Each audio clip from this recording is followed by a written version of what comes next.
In the absence of a knowing consciousness, the known can have no being, even if granted that the known has being, also when not being known, which is the consciousness to which occurred the knowledge of such an existence. No such knowing, without a knowing consciousness, can ever there be as is convincingly understood.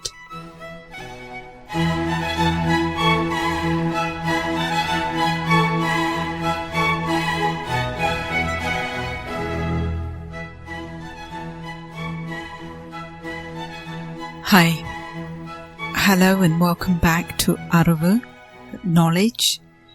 We are working through the poem written by Sri Narayana Guru called Arivu, Consciousness, Knowledge. Sri Narayana Guru was a sage who lived between 1854 and 1928. He was recognized as a spiritual leader who worked tirelessly to find ways to minimize human suffering. However, it is his work as a poet that we are enjoying here today. My usual start of the day is an early morning walk, just as the sun's light is walking in and the night is receding. A beautiful time of peace and tranquility, all the while the energy is full of anticipation.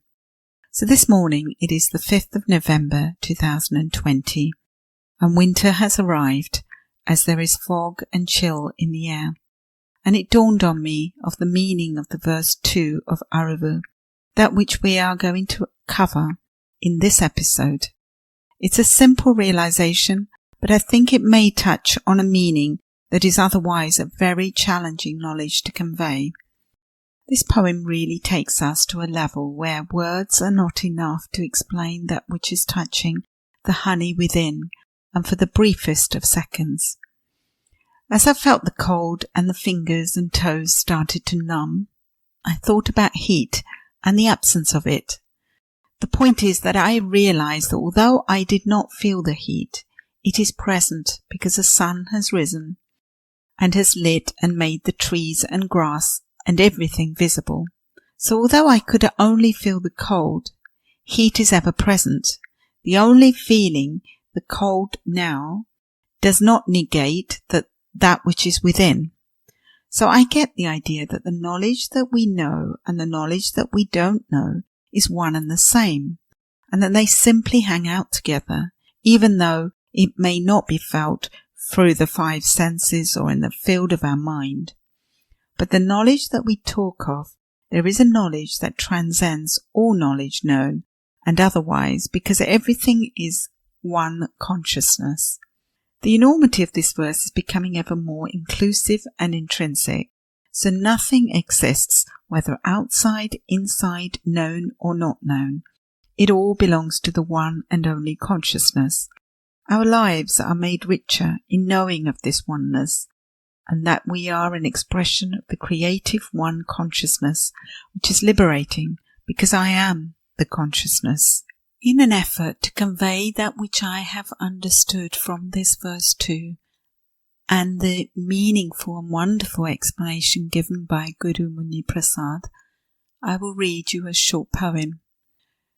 Dear golden chrysanthemum, yesterday I brought you home and placed you on my study table. I watched you as a bud looking out towards the sun. A day passed and still you kept shy and held yourself within. Today each petal has started to unfold, and I see you bloom, and I wonder what is pushing you to share. The wonderment of you will never cease and will never be known by those that want to cut you up, study you, reduce you to tinier and tinier parts. You see, you and I are one. The mystery that unfolds as you bloom is the same mystery that unfolds within I. We know of the mystery, but we cannot speak it because, like you, I become wordless when I feel the wonder of the wonder.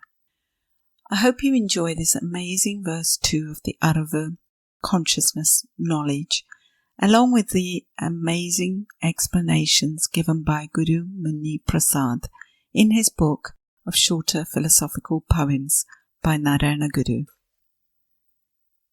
In the absence of a knowing consciousness, the known can have no being, even if granted that the known has being, also when not being known, which is the consciousness to which occurred the knowledge of such an existence.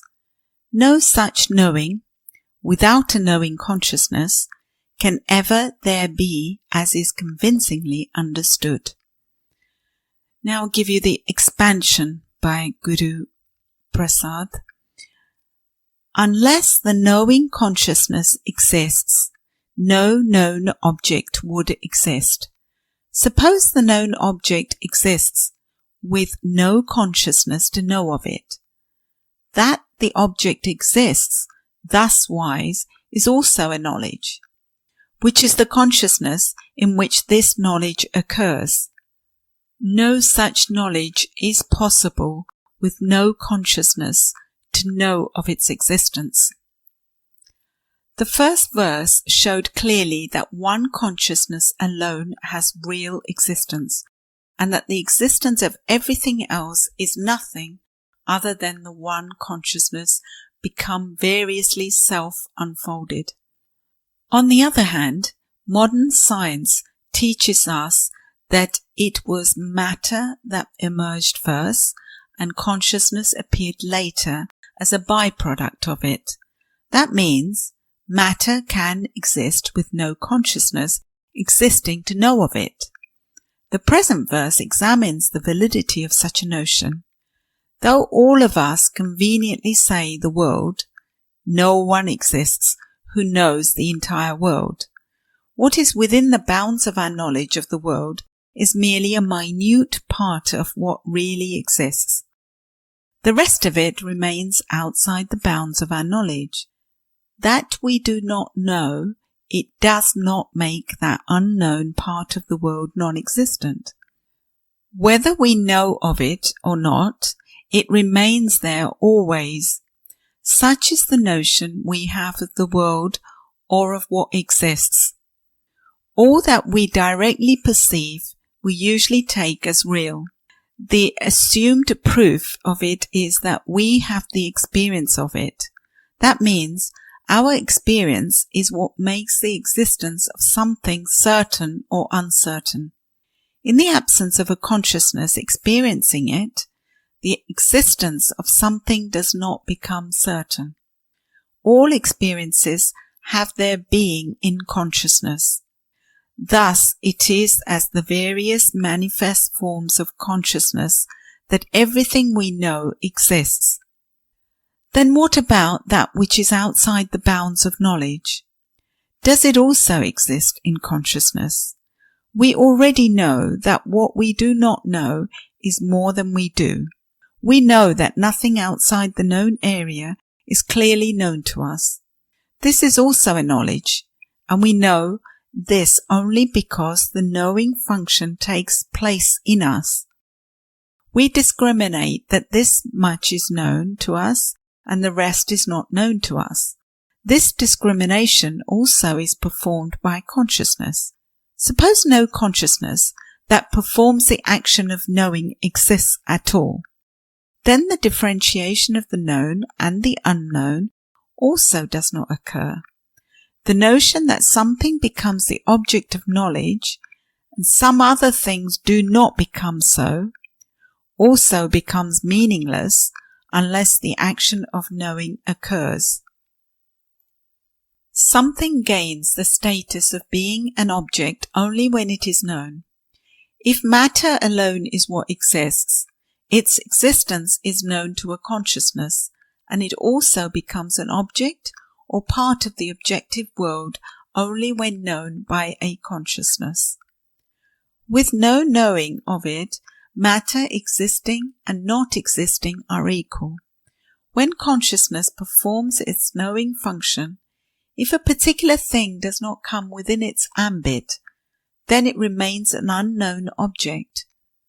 That means the known and the unknown have being only when consciousness exists with its knowing function.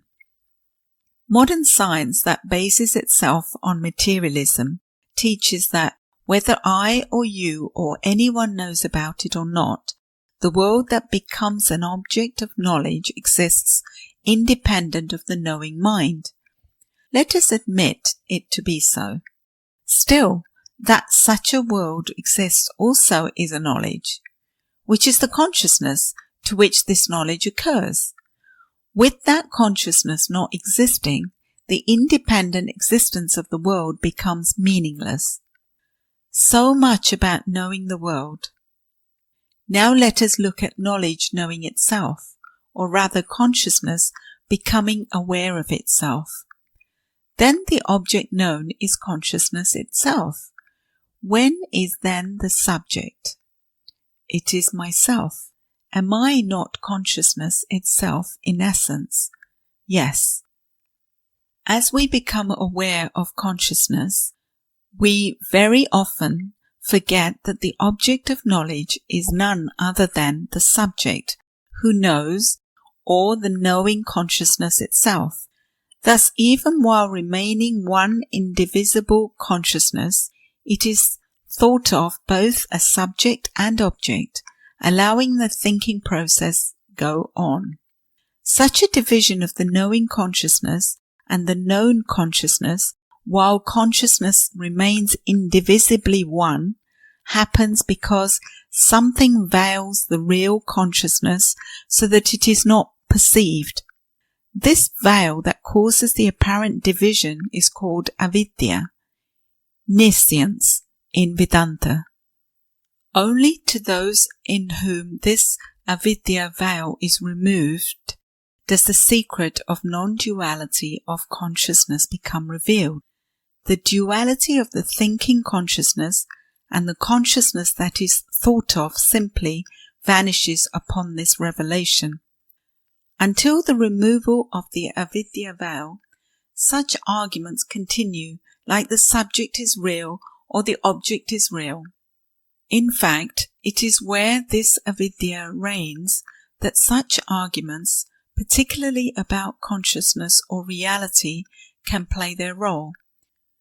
If the consciousness, that is the object of knowledge, exists apart from the knowing me, then there would be none to know that consciousness. But it is not the actual case. All consciousness is constantly being known. That means consciousness and I are simply one. This subtle point is clarified by Guru himself in his Atmapadesha Sathakam as follows. Pure consciousness, Arivu, and I, Atma, these two are one alone. In the perception of the one who has become free from the veil of avidya, others go on arguing for or against. If I, Atma, could be taken as something other than pure consciousness, then there would be no one to be conscious of that consciousness. This hidden principle implied in making consciousness our object of knowledge is equally true with making the external world so. The objective world, as we have already seen, is also consciousness in essence. Knowing the world, then, means knowing the consciousness. The existence as well as the non-existence of the world becomes meaningful only to a knowing consciousness. That consciousness cannot be non-existent, for no non-existent consciousness can know. Both the existence and non-existence of the world are thus not beyond the bounds of consciousness. In short, without knowledge or consciousness existing, no object of knowledge can exist. Logically speaking, I become knower and an object becomes the known only when the knowing function of consciousness takes place. In its absence, neither do I gain the status of the knower, nor does the thing known gain the status of the known. That means, when no knowing happens, neither the subject exists nor the object also exists, but both exist when knowing occurs. That brings us to the end of verse 2. I hope you've enjoyed that and given you plenty of food for thought to ponder over, as I did with many a times having read this verse too. So thank you for listening, and until next time, bye for now.